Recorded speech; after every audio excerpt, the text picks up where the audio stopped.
Dragon Masters. Saving the Sun Dragons. Chapter 7. Faraway Lands. Drake felt weird.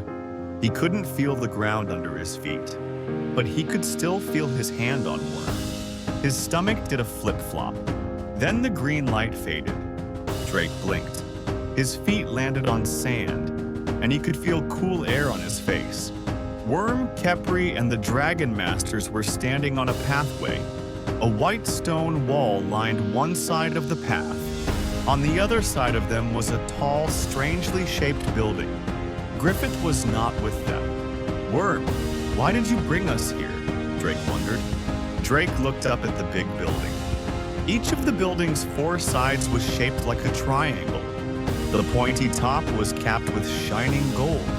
Anna's eyes got wide. A pyramid, She cried. Drake, what have you done? Where are we? Rory asked. She sounded scared. Anna turned to her. I think we are in my homeland. But how? Drake started to say. Then he looked at Worm. The dragon's green eyes were shining. Worm must have used his mind powers to bring us here. That's impossible. Said Rory. Dragons can't travel halfway across the world using their minds. Look around you, Rory. Bo said. It must be possible. We are no longer in the kingdom of Bracken. But why didn't Worm bring Vulcan and Shu with us? Rory asked. Drake thought back to Kepri's cave. We were all touching Worm, and I was touching Kepri, but the other dragons were still in their caves. And now we are here, in the land where Kepri and I were born. Said Anna. Wait, remember what I read in Griffith's book about sun dragon twins? Rory asked, her voice getting excited. It said that every sun dragon has a moon dragon twin that can heal it. So Kepri's twin might be here. Said Bo. Do you think that's why Worm brought us here? Asked Drake. Suddenly they heard loud voices. The voices came from the other side of the stone wall. Drake didn't understand the language, but Anna did. Oh, no, robbers. They often come to the pyramids to steal things. That must be why they are here. We cannot let anyone see us, or our dragons. But there's nowhere to hide. Said Bo. Just then, a boy stepped out from the shadows. He had golden brown skin and black hair, like Anna. Follow me. He said. Chapter 8. A Strange Boy. Rory stepped closer to the boy. Why should we follow you? She asked. We don't even know you. Trust me. The boy said, just as the robbers' voices grew louder. I am surprised to see that you have dragons, but I know how to keep them safe. Come on. We must hurry. Anna said. They had no choice. The boy waved for them to follow him. He touched the pyramid. One of the big stones pushed in, revealing an opening. A secret door, Drake thought. Inside, quick. The boy said. Dragons first. He stepped aside to let them in. Kepri was weak, but Worm nudged her gently with his nose. She stepped through the door. As Drake walked past the boy, he saw a cord around the boy's neck. Something green and sparkling was dangling from the cord. A dragon stone. The boy slipped in behind Drake and the secret door closed. They were inside a dark tunnel. Flaming torches lined the walls. Drake turned to the boy. Who are you? Are you a dragon master, too? He pointed to the green stone around the boy's neck. Anna, Rory, and Bo gasped when they saw it. The boy smiled. My name is Haru. He said. I do not know what a dragon master is. My father gave me this stone. King Roland calls us dragon masters. Drake explained. We were chosen by the dragon stone to work with dragons. I have not heard of King Roland. Are you from far away? Haru asked. Bo nodded. Very far. Haru frowned. How strange. Can you tell me why Wadi brought me here tonight? Anna was stroking Kepri's neck. The dragon's eyes seemed brighter now that she was inside the pyramid. Who's Wati? Drake asked. Heru grinned. He's my dragon. By now, they had left the tunnel. They were inside a dark room. Drake looked up. The ceiling was so far above that he couldn't see it. Then, something appeared out of the darkness. A huge black dragon flew down from the ceiling. His eyes glowed bright yellow.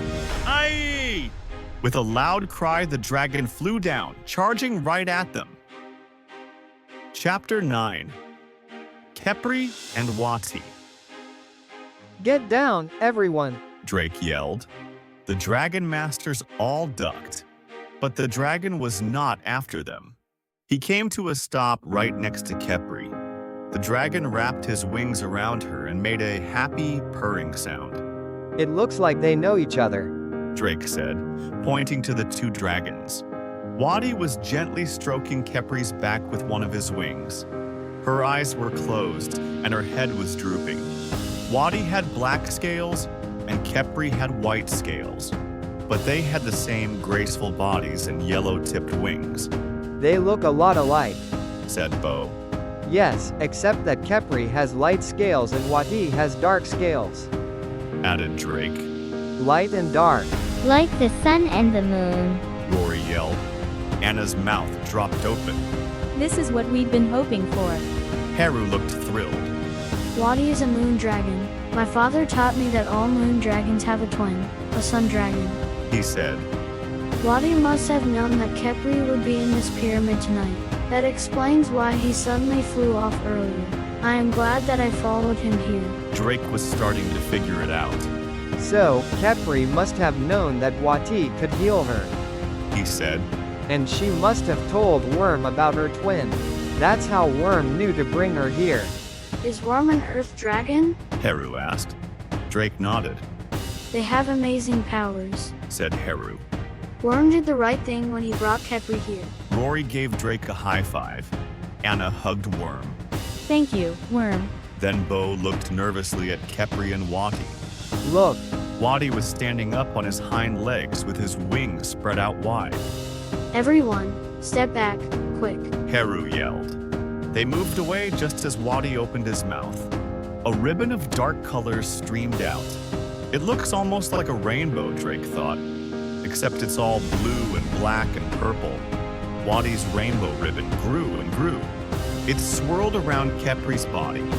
She stirred a little, but her eyes were still closed. Anna squeezed Drake's hand.